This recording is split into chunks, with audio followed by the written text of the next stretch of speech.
ইতালির রাজধানী রোম থেকে ঢাকাগামী বাংলাদেশ এয়ারলাইন্সের একটি ফ্লাইটে বোমা হামলার হুমকি আসে।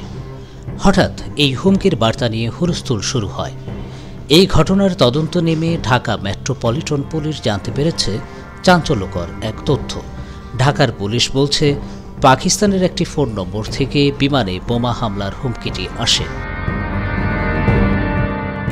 22 জানুয়ারি ঢাকা মহানগর পুলিশের ভেরিফাইড ফেসবুক পেজে বিজ্ঞপ্তি দিয়ে বিষয়টি জানানো হয়েছে। সেখানে বলা হয়েছে, ভোর 4:37 হুমকির বার্তাটি আসে। বিমানবন্দরে এপিবিএনের ডিউটি অফিসারের হোয়াটসঅ্যাপে একটি পাকিস্তানি নম্বর থেকে বোমা হামলার হুমকির বার্তাটি আসে। ওই বার্তায় বলা হয়েছে, রোম থেকে ঢাকাগামী বিমান বাংলাদেশ এয়ারলাইন্সের BG 536 উড়োজাহাজে উচ্চমাত্রার 34 কেজি বিস্ফোরক রয়েছে। এই হুমকির পর প্রচণ্ড আতঙ্ক নিয়ে 22 জানুয়ারি সকাল 9:20 ফ্লাইটটি ঢাকায় নিরাপদে জরুরি অবতরণ করে।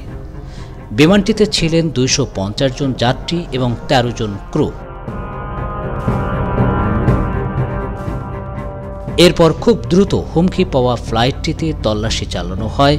তাতে বোমা বা বোমা জাতীয় কোনো বস্তুর উপস্থিতি পায়নি বোমা ডিসপোজাল ইউনিট বা বোমা নিষ্ক্রিয়কারী দল।